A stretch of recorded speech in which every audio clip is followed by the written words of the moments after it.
15 000 euros de l'or et 10% sur le salaire du futur mari. Entre malaise identitaire et réislamisation, la dot, non réglementée, obsède de jeunes musulmans.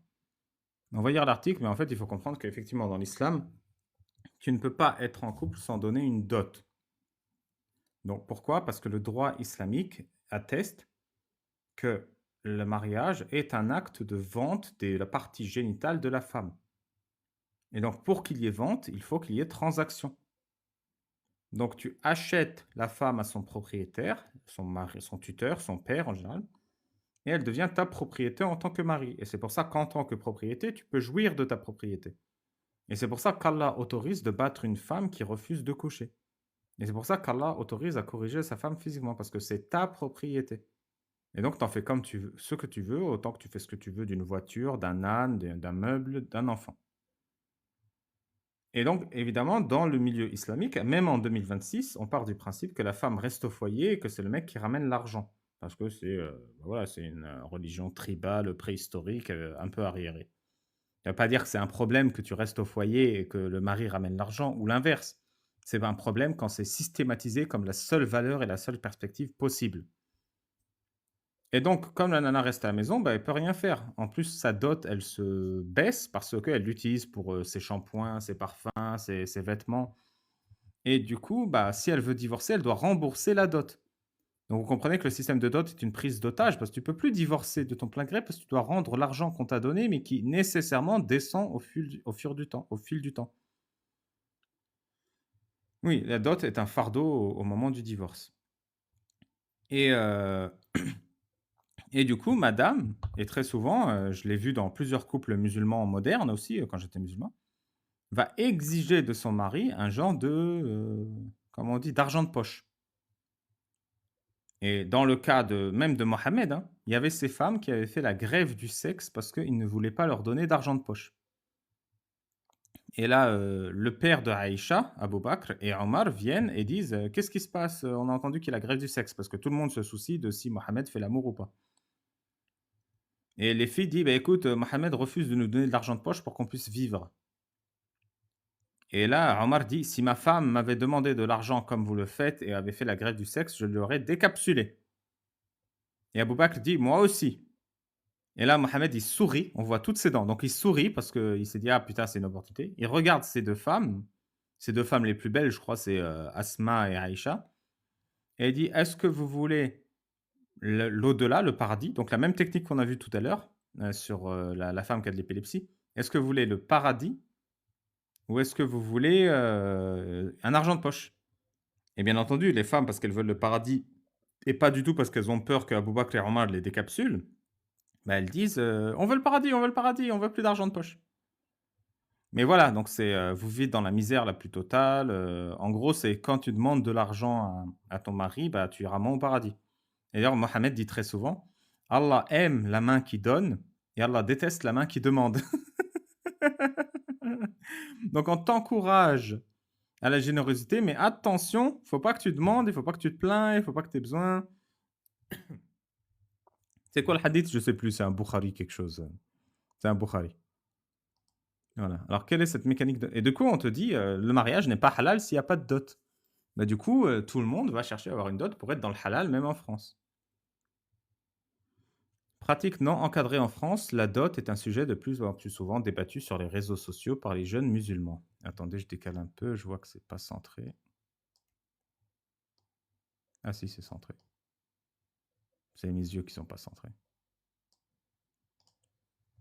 Cette pratique fait l'objet de vifs débats en ligne, symbole d'une génération déculturée en proie à la surenchère à la redécouverte islamique. Quand certaines femmes réclament des sommes exorbitantes, des hommes s'insurgent de ces demandes élevées.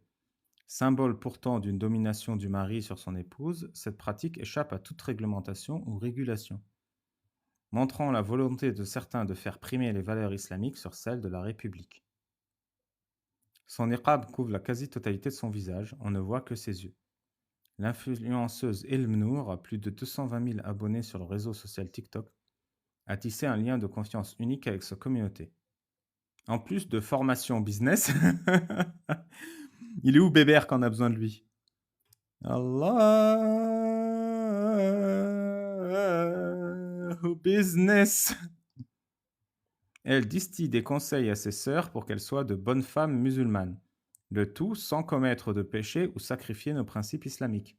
L'un de ses sujets favoris, la dot. Disparu du Code civil français depuis 1965, il s'agissait auparavant d'un cadeau, en argent ou en biens, fait par la famille de la mariée à son époux au moment de leur union. Ilm Nour, elle, vit aux États-Unis mais prodigue ses conseils en français. Elle revendique le droit des femmes à avoir une dot convenable, car en islam, ce sont les hommes qui sont tenus de donner à leurs futures femmes. Ben, vous voyez, déjà, il y a un problème, c'est qu'elle revendique un droit que Allah n'a pas accordé aux femmes. Donc déjà, si tu revendiques un truc qu'Allah n'a pas prévu, c'est que tu essayes de changer le système parfait qu'Allah a mis en place. Donc elle-même, elle ne se rend pas compte qu'elle est dans un système qu'elle combat. Et c'est ça toute la force de l'islam, c'est que même quand tu n'es pas d'accord avec l'islam, le problème, c'est pas l'islam. De l'argent, de l'or, minimum de 1500 euros, conseille-t-elle. Mais 1500 euros, vous vous rendez pas compte à quel point c'est rien. Je vous dis, 1500 euros, alors que tu es à la maison, que tu n'as pas de métier, que tu n'as pas de perspective, tu n'as rien. 1500 euros, si tu te retrouves à la rue le lendemain, c'est rien. Car tu peux vivre 1, 2, 3 mois, vraiment 3 mois maximum, et encore, l'appart, ça va te coûter, je sais pas, 500 avec les meubles, le déménagement, tu as l'électricité, le loyer. Ouais, un mois, quoi. Conseille-t-elle. Même en Algérie ou au Maroc, ils sont capables de donner ça. Oui, sans parler de la retraite, parce que tu cotises pas. C'est vrai, c'est très important ça. Même en Algérie ou au Maroc, ils sont capables de donner ça, déclare-t-elle. Et en Algérie ou au Maroc, c'est pire, parce que tu n'as pas de sécurité sociale, je pense. Donc tu es malade, tu payes de ta poche. Tu as ceci, tu payes de ta poche. Déclare-t-elle, afin que les hommes en France qui se plaignent aient un petit peu honte. La réalité, c'est ça. C'est que les femmes doivent se plaindre et détruire ce système archaïque tribal de dot qui consiste à acheter la chatte d'une femme. C'est ça la réalité. J'irai voir cette nana, Ilm Nour, c'est ça? Ouais, Ilm El Nour, donc la connaissance de la lumière.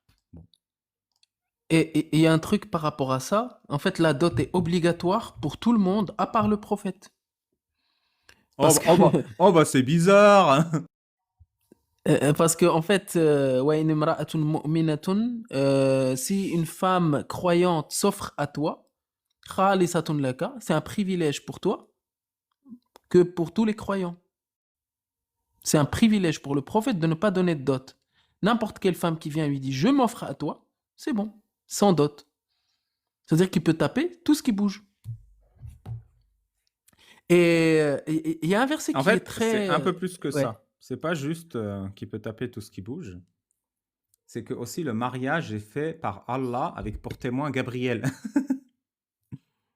Donc ça veut littéralement dire il peut baiser sur le champ. Voilà. Il n'y a pas besoin de dot, donc il n'y a pas besoin de contrat, et il n'y a pas besoin de témoin. Bah, en gros, il vit comme un Français, quoi. Comme un Français lambda non musulman. Et Allah, c'est le maire qui le, Ouais, c'est qui Allah le qui, marie. ouais, c'est Allah qui arrange le contrat de mariage. C'est Allah l'imam. Ouais, c'est vraiment bizarre, mais il y a un verset qui est très, très problématique, mais on n'en parle pas souvent aussi. C'est la sourate Al-Ahzab, c'est la sourate 52, non, c'est la sourate 33, verset 52. En fait, il dit, il ne t'est plus permis, au prophète, il ne t'est plus permis de prendre d'autres femmes, ni de les échanger par d'autres épouses, même si leur beauté te plaît, à l'exception de celle que ta main droite possède. Et en fait, quand tu regardes l'exégèse de Tabari par exemple, le mot utilisé, en fait, c'est beddela, c'est-à-dire échanger. Et dans cette explication-là, on voit que dans la période pré-islamique, il dit quand un homme fait du tibdil avec un autre homme, c'est qu'il va lui donner sa femme pour la guerdah et lui prend sa femme pour la guerdah. C'est de l'échangisme. Et ce qui est curieux, c'est que dans le Coran, Allah dit il ne t'est plus permis de faire du tibdil avec tes épouses, mais par contre, tu peux le faire avec tes Oui, esclaves. tout à fait. Il y a tout un pan de la jurisprudence que j'ai d'ailleurs déjà lu sur ma chaîne, qui explique comment Qu'est-ce qu'on fait du bébé né quand tu as gardé l'esclave de ton pote quand il te l'a prêté? Donc tu vois, c'est totalement assumé dans le droit islamique qu'on peut prêter une femme qu'on possède à son pote pour qu'il la garde. Et le plus curieux dans ce verset-là, c'est qu'il était descendu 3 ans avant la mort du prophète. Ça veut dire que le prophète pratiquait déjà ça. Je sais pas, peut-être il en a eu marre, peut-être il était impuissant. Il Mais a fait d'ailleurs, descendre ce il n'y avait verset-là. pas le récit où quelqu'un vient lui demander de lui échanger Aïcha? Et c'est là où ce verset descend, parce que Mohammed ne veut pas échanger Aïcha. Bah, si, je connais ce récit-là, mais je suis pas sûr s'il est authentique ou pas. Du Je coup, crois que je l'ai lu dans la Sira d'Ibn Kathir, où il y a un mec qui vient voir, qui dit Aïcha est tellement belle, est-ce que je peux te l'échanger? Et là, Mohammed il fait non, non, échange, il y a plus, c'est fini. Je crois que c'est dans la Sira d'Ibn Kathir. ouais, et il y a plein de trucs comme ça que, en fait, c'était normal pour eux, en fait, des choses comme ça. Parce que il y a un hadith qui est authentique ou un athar, c'est une trace qui veut dire que Omar, il est entré, il lui a dit en fait, t'étais en train de lire le verset de la lapidation. وَكَانُوا يَتَسَافَدُونَ تَسَافُدَ الْحُمُرِ. C'est-à-dire que c'est quoi en fait? Il était en train de lire le verset à Ibn Abbas, si je me rappelle bien, pendant que les autres étaient en train de se monter dessus comme des animaux, comme des Qu'est-ce que bêtes. tu racontes? C'est, je t'assure. Envoie-moi la source de ça. Ouais, je te l'enverrai. Elle est qu'en arabe, mais Non, c'est pas grave, يتسافدون c'est pas تسافد grave. الحمر. C'est pas grave. Je te l'enverrai. Qu'est-ce que tu... Agnoslim, vous êtes une perle. Et ça, c'est ce que j'ai découvert. Mais il y a tellement de choses que j'ai pas encore découvert. Et plus que tu t'approfondis, plus que tu te retrouves des dingueries. Borshkak, Erdeldin, comment ça va? Bonsoir, bonjour tout le monde. Vous allez bien? Ah, Hélène, ça va et Ça Alhamdoulilah. toi? va? Alhamdoulilah, Babal. Qu'est-ce que ça raconte, Borshkak? T'es heureux dans la vie? Je suis très heureux dans la vie. Très très heureux. Ça marche. C'est combien ta dot? Euh... Ah ouais, elle est compliquée cette question. Ok, ok. Imagine, t'es un musulman vivant en France, ok? Ou au Maroc ou en Algérie, ok? Sérieusement, hein, vrai exercice de pensée. Et ta sœur, on lui propose une dot de 1500 euros. Qu'est-ce que tu lui conseilles? Tu lui dis accepte ou tu lui dis c'est pas assez? Pour la dot, bah je sais pas, je lui dis travaille à McDo pendant un mois, t'auras l'équivalent. Non, en vrai, en tant que musulman, genre tu penses 1500 euros, c'est une bonne dot ou pas? Genre, t'es un vrai musulman sincère et tout. Mais moi, même moi, j'arrive pas à m'imaginer ça parce que pour moi, ça a pas de, enfin, je sais pas, ça a pas de valeur. Non, mais t'étais Et- musulman, non? oui, j'étais musulman, mais même mes parents, moi, ils se sont mariés sans dot. Genre, mon père, quand il a demandé la dot à ma mère, sa mère, elle lui a dit, je vends pas des vaches, moi. Et du coup, il a refusé la dot. Ma grand-mère Ma grand-mère a refusé la dot que mon père a voulu proposer. Il lui a dit: «Moi, je vends pas des vaches» et du coup, moi, tu vois, j'ai pas grandi avec cet état d'esprit de dot, tu vois? D'ailleurs, pour... Mais en fait, ouais. Bah, en fait, quand on parle de ça, le mariage, par exemple, au Maroc, bah, c'est, en fait, c'est un mariage qui est religieux. C'est-à-dire, il y a le mot nikah. C'est-à-dire que il y a quand tu prends l'acte de mariage et tu le lis, tu vois que elle s'est donnée pour un acte de nikah. Et l'adoul ou la personne en fait qui marie la personne, en fait, il demande au mari s'il a bien donné cette dot-là, mais il la demande pas à la femme, hein. Il pose pas cette question à la femme s'il a donné. Il la pose au père. Il doit avoir la validation du père comme quoi c'est est-ce que l'homme a donné à sa fille, lui a donné cette dot-là. Et le montant de la dot est inscrit dans l'acte de mariage. C'est qui signe l'acte de mariage d'ailleurs? c'est la fille. C'est la mariée. C'est pas le père et le mari qui signent l'acte de mariage? Non, non, non, non, non, non. C'est vrai? T'es sûr? C'est certain, certain. Starfall Babal, tu m'as appris un truc que je ne savais pas. J'étais persuadé que c'est le père et le mari qui signent. Non, non, non, non, c'est pas le cas. Au Maroc, en tout cas, c'est pas le cas. Non, mais dans l'islam. J'ai pas dit Ah, dans l'islam. Oui, dans l'islam. Dans l'islam, oui, c'est le père. Si elle est bikr, c'est-à-dire Putain, tu m'as fait vierge douter pendant grande, une seconde, oui. Tu m'as fait douter. Oui, c'est le père et le tuteur et le mari qui signent. ça dépend si elle est bikr adulte ou pas. Non, c'est pas vrai. Si elle Non, est... c'est pas vrai. Même dans le droit islamique, les nanas cherchent un tuteur.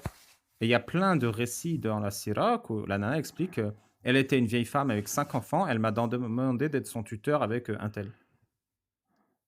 Oui, ils le prennent maintenant comme témoin. C'est-à-dire elle peut avoir un tuteur comme frère, si elle n'a pas son père, bien sûr. Oui, donc Mais elle il peut est pas le obligé. faire elle-même. Ouais. Oui, c'est ça. Mais je sais que dans une Mais je parlais société vraiment, civilisée, ouais. les femmes signent elles-mêmes. Même si le Maroc, c'est pas encore ça, mais dans l'islam, c'est le propriétaire qui signe. C'est ça. Mais il y a encore le truc, c'est que pourquoi il faut donner la dot déjà pas à la femme, même au Maroc, il faut la donner au père.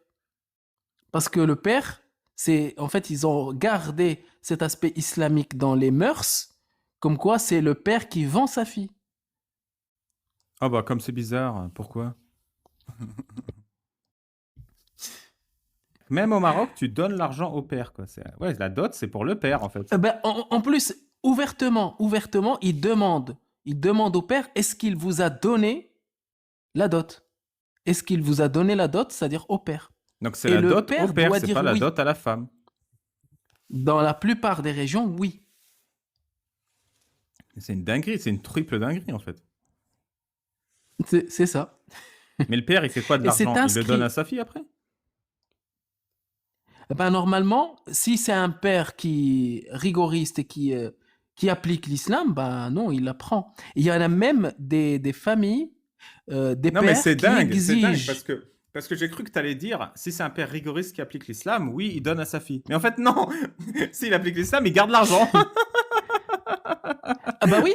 Et justement, j'allais plus loin parce que il y a certaines familles où le père, quand il y a quelqu'un qui vient demander en fiançailles, il s'arrange avec lui. Il lui dit, si tu me donnes pas tant, bah ma fille n'est pas pour toi. Et ça arrive souvent. Il s'arrange sur un montant, etc. Alors, dans l'absence de celle qui veut se marier. Mais c'est pire que ça, tu sais, hein, parce que dans le droit islamique, une fois que tu as donné la dot, tu as débloqué un truc, c'est que tu as le droit d'exiger que la fille vienne chez toi si elle est suffisamment grosse, même si c'est un enfant. Et le droit islamique, ça t'explique. Si elle sort déjà dans la rue toute seule, c'est qu'elle est apte à aller chez son futur mari.